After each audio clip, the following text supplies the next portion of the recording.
আচ্ছা, এরপরে আসেন আসাদ ভাই, আপনি এখানে নিয়ে পড়ে আজকে হলুদুল জান্নাতি ওয়ান নার, জান্নাত জাহান্নাম এটা চিরস্থায়ী, এটা ধ্বংসশীল হবে না, এটা কোরআন শরীফের আয়াতের মধ্যে বলা যায়।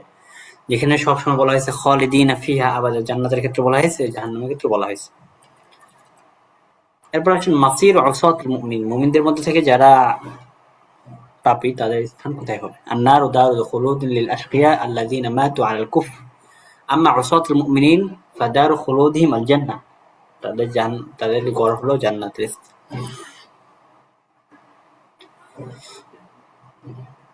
এরপর আসেন কদায়া মুরতাবিতাতুন বিল আকীদা, এখান থেকে কিছু বিষয় নিয়ে আলোচনা করবে, সেটা হচ্ছে আকীদার সাথে সম্পর্কিত। তো প্রথমে আলোচনা করবে আল কুল্লিয়াতুল খামসা, যেগুলো শরীয়ত কর্তৃক হেফাজতের ব্যাপারে আদেশ করা হয়েছে। এর মধ্যে আছে তারিফুল কুল্লিয়াতুল খামসা, প্রত্যেকটার আলাদা আলাদা করে পরিচয় দিবে।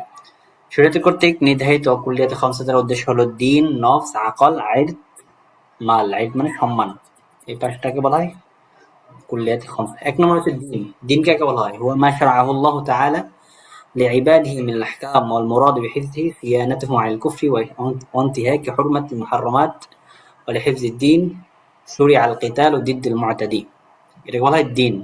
এরপর আছে নফস। নফস কাকে বলা হয়? আইয়ু নাফসিন বাশারিয়াতিন যাকারুন আও উনসা কাবীরান ওয়া সাগীরান আকিলান ওয়া গায়রা আকিলিন ওয়া লিহিফযি নাফসি শুরিআ আল কিসাস। এখান থেকে মনে রাখবেন যে এই দিনকে হেফাজতের জন্য, দিন কাকে বলা হয়, সাথে সাথে এই দিনকে হেফাজতের জন্য শরীয়ত কি নির্ধারণ করছে। তো দিন বললাম যে দিন হচ্ছে আল্লাহ রাব্বুল আলামিন তার বান্দার জন্য যেটাকে প্রবর্তন করেছেন। তো এই দিনকে হেফাজতের জন্য কিতালকে মশরু করা হয়েছে দিনের মুআতাদি, যারা সীমা লঙ্ঘন করবে তাদের বিরুদ্ধে। এরপর নফস। নফস তো বুঝেন, নফস হলো সবারই নফস আছে, যাকার অংশ সবাই হোক। এই নফসকে হেফাজতের জন্য শরীয়ত কিসাস মশরু করেছে। এরপর হচ্ছে আকল, যেটা হচ্ছে তাকলিফের মানদণ্ড। তো এই আকলকে রক্ষা করার জন্য লিহিফযিহি শুরিআ হাদ্দু শুরবিল খামরি ওয়াদ দিয়া লিমান আযাবাহু বিজিয়ানাতিন, এগুলো মশরু করা হয়েছে। এরপরে ৪ নম্বর হচ্ছে আল ইরদু, সম্মান। তো ঈদ দ্বারা উদ্দেশ্য হলো মাওদিউল মাদহি ওয়া যাম্মি মিনাল ইনসান, এই ঈদকে রক্ষা করার জন্য শরীয়ত কর্তৃক হাদ্দুল কযফ, কযফ নির্ধারণ করা হয়েছে। এরপর হচ্ছে মাল, মাল। ওয়া কুল্লু মা ইয়াহিল্লু তামাল্লুকুহু শারআন ওয়া লিহিফযিহি শুরিআ হাদ্দুস সারিকা। এখন আসেন, আপনার মনের মধ্যে প্রশ্ন আসতে পারে, এগুলোকে কুল্লিয়াত খামসা বলে কেন নামকরণ করা হয়েছে? কারণ হচ্ছে লিআন্নাহু ইয়াতাফাররাউ আলাইহা আহকামুন কাসীরা ওয়া লিআন্নাহা ওয়াজাবাত ফি কুল্লি মিল্লাহ, কারণ এগুলো উপর অনেক বিধিবিধান আসে এবং এগুলো প্রত্যেক ধর্মেই এগুলো আবশ্যক। এই কারণে মূলত এগুলোকে কুল্লিয়াত খামসা বলে নামকরণ করা হয়েছে। এরপর আসেন, এখান থেকে আমরা শিখব উলুম মিনাদ-দ্বীন বিজ-যুররিয়াহ কাকে বলা হয়, মুনকারুল মা'লুম মিনাদ-দুনয়া বিজ-যুররিয়াহ হুকুম কি? সর্বপ্রথম আল মাকসুদ বিল মা'লুম মিনাদ-দ্বীন বিজ-যুররতি, অর্থাৎ দ্বীনের পক্ষ থেকে যেগুলো আবশ্যকীয়ভাবে জানা, মালুম, এটা একটা পরিভাষা। আল মা'লুম মিনাদ-দ্বীন বিজ-যুররতি, এটাদের কি উদ্দেশ্য? এটাদের উদ্দেশ্য হলো আল উমুরুল মা'লুমা ফিদ-দ্বীন আল মুশতাহিরাতু বাইনান নাস, অর্থাৎ বিষয়গুলো মানুষের মধ্যে এমন ভাবে প্রসিদ্ধ হাত্তা আলিমাহাল খাওয়াস ওয়াল আম, যেগুলো খাস আম সবাই জানে, যেমন কাউজুবিস সালাতি ওয়া হুরমাতিজ জিনা, এগুলো সবাই জানে, আম খাস। এরপর হুকমু মুনকিল মালুম মিনাদ-দ্বীন বিজ-যুররা, দিন থেকে যেগুলো আবশ্যকভাবে জানা গেছে, এই বিষয়গুলো যদি কেউ অস্বীকার করে সে কিন্তু কাফের হয়ে যাবে, কাফের হুকুম। এরপর আসলে হুকমু মুনকিল মুজমা আলাইহি ইজমাআন কতঈয়ান, কোন একটা বিষয়ে সবার কর্তৃক এটা সম্মতি, সবাই এটা ব্যাপারে ইজমা হয়েছে, একমত হয়েছে, এরকম যদি কোনো বিষয় কেউ অস্বীকার করে তাহলে ফাকাদ ইখতিলাফা ফি তাকফীরিহি, অর্থাৎ তার তাকফীরের ব্যাপারে ইখতিলাফ করা হয়েছে, সে কি কাফের কিনা। রাজিহ কওল হলো আন্নাহু লা ইউকাফফার, তাকে কাফের করা হবে না, ইল্লা ইযা কানা মুজমা আলাইহি মা'লুমান মিনাদ-দ্বীন বিজ-যুররা, তবে যদি যার ব্যাপারে একমত হয়েছে সবাই, এটা যদি মা'লুম মিনাদ-দ্বীন বিজ-যুররার মধ্যে অন্তর্ভুক্ত হয়, তাহলে সেই ক্ষেত্রে তাকে কাফের বলা হবে।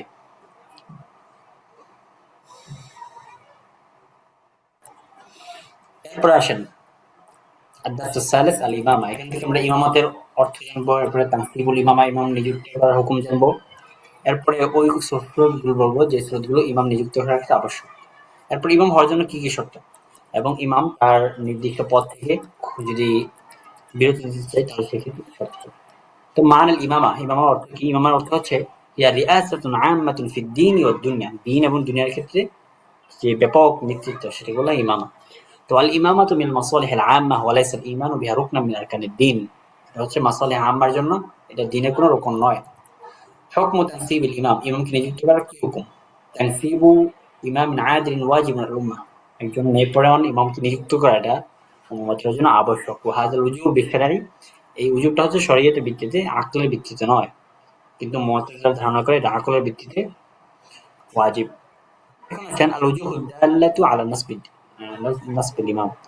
মিনাল উজুহিদ দাল্লা আলা নাসবিল ইমাম আন্না শারে আমারা বিইকামাতিল হুদুদ ওয়া সাদ্দিস সুগুর ওয়া তাজহিজিল জুয়ুশ, এই যে এই সমস্ত বিষয় আছে, এই সমস্ত বিষয়ের জন্য কিন্তু একজন ইমাম নিযুক্ত হবে আবশ্যক।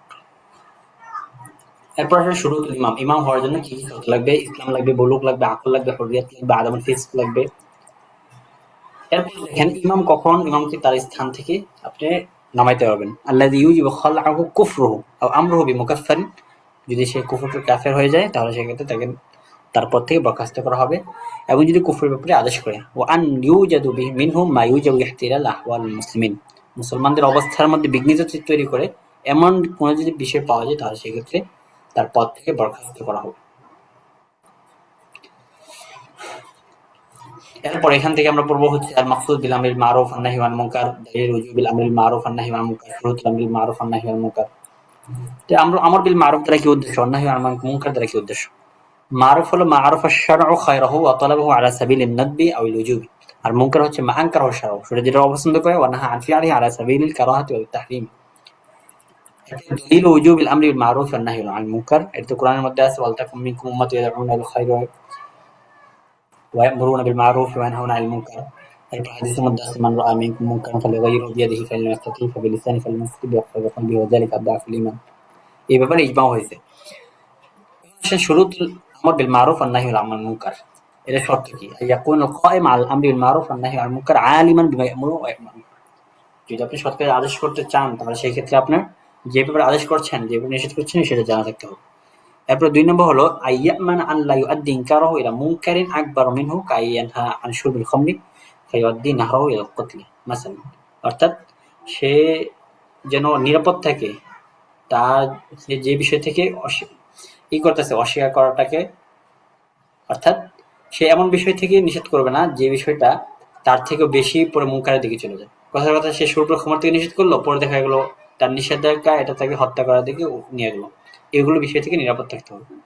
৩ নম্বর বিষয় হলো যে তার গায়েবে জান থাকতে হবে, যদি সে আমর বিল মারুফ করে নাহি আনিল মুনকার পড়ে তাহলে তাসির করবে তার মধ্যে।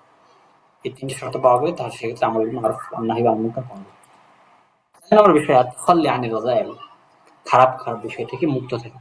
খারাপ বিষয় থেকে মুক্ত থাকার দ্বারা উদ্দেশ্য হলো মিনাল উমুরিল্লাতি ইয়াজিবু ইয়াতাখাল্লা আনহা ইনসান, নামিমা, গীবাত, উজব, এরপরে কিবর, হাসাদ, আল-মিরা, এই জাতীয় বিষয় থেকে মুক্ত থাকতে হবে। এরপরে প্রত্যেকটার জন্য আলাদা আলাদা করে উদাহরণ দিছে। তো নামিমা কাকে বলা হয়? নামিমা হলো নাকলু কালামিন নাস বা'দুহুম ইলা বা'দিন আলা ওয়াজহিল ইফসাদ বাইনাহুম। এরপর হচ্ছে গীবত। গীবত হচ্ছে যিকরুকা আখাকা বিমা ইয়াকরাহু ওয়ালাউ কানা ফিহি আও হাত্তা বিহুদুদিহি, এটা হচ্ছে গীবত। তারপর হচ্ছে উজব। উজব মানে হলো ইস্তিআযাম আল ইবাদা, অর্থাৎ কোন একটা ইবাদত করছে এটাকে সে বড় মনে করতেছে। কাইয়ুআজাবা আল আলিমু বিইলমিহি আও আল আবিদু বিইবাদাতিহি ওয়া হুয়া হারাম। এক কথায় তার আলেম তার ইলমের মাধ্যমে আশ্চর্য হচ্ছে, হায় হায় আমি এত ইলম শিখে ফেলছি, আবেদ তার ইবাদতের কারণে আশ্চর্য হচ্ছে। এগুলো উজব। এরপর আসেন কিবরুন। কিবরুন মানে তো বুঝেন অহংকার। ওয়া হুয়া বাতারুল হাক্কি ওয়া গামতুন নাসি। এরপর আসে হাসাদ। হাসাদ হচ্ছে তামান্নি জাওয়াল নিয়ামাতি আনিল গায়রি, অর্থাৎ অন্যের থেকে কোনো নিয়ামতকে দূর হওয়ার তামান্নি করা, এটা হচ্ছে হাসাদ। এরপর হলো মিরা। মিরা হচ্ছে মুনাজাআতুল গায়র, অন্যের সাথে এমন বিষয়ে ঝগড়া করা যে বিষয়টাকে সে সওয়াব মনে করে, অথচ বিষয়টা একদমই সওয়াব না, ভুল। এই বিষয়টাকে নিয়ে ঝগড়াঝাটি করা, এটা বলা হয় মিরা। ৫ নম্বর বিষয় হলো যে বিষয়গুলো একজন মুমিনের জন্য যে ফজিলতের মাধ্যমে তার নিজের সুসজ্জিত হওয়ার প্রয়োজন, সেগুলো তো জানেনই। আমালে সালিহা এগুলো যেগুলো আছে এগুলোর মাধ্যমে নিজেকে সুসজ্জিত করে নিবে। তারপর এখান থেকে কিছু ফিরাক এবং কিছু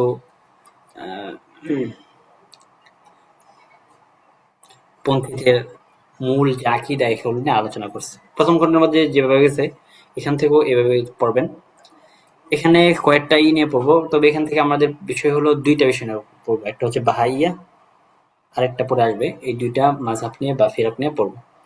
তো এইগুলো ফিরাক নিয়ে পড়ার ক্ষেত্রে আপনার ৩টা অংশ মনে রাখবেন। ১ নম্বর বিষয় হচ্ছে যে এটা কিভাবে প্রকাশ পাইছে, মূল উৎপত্তি কি, নাশআতটা কি। 2 নম্বর হবে তাদের মাবাদি কি, এবং 3 নম্বরে যে বিষয়টা থাকে সেটা হচ্ছে, সেখানে বিস্তারিত অনেক আলোচনা করছে। আচ্ছা, আমরা পড়তে থাকি। তার প্রথম যে বিষয়টা মনে রাখবেন, তাদের নাশআত কিভাবে শুরু হয়েছে। এই বাহাইয়া, জুজুর বাহাইয়া, এখন যেটা পড়তেছি সেটা হচ্ছে বাহাইয়া সম্প্রদায় বা বাহাইয়া দল। এই বাহাইয়াটা নাশআত হয়েছে, তার উৎপত্তি হয়েছিল দাওলাতে ইরানের দেশে, আলা ইয়াদিল মিরাজ আলী মোহাম্মদ আশ-শিরাজি ওর হাত ধরে, যার জন্ম ছিল 1235 হিজরি 1819 খ্রিস্টাব্দ।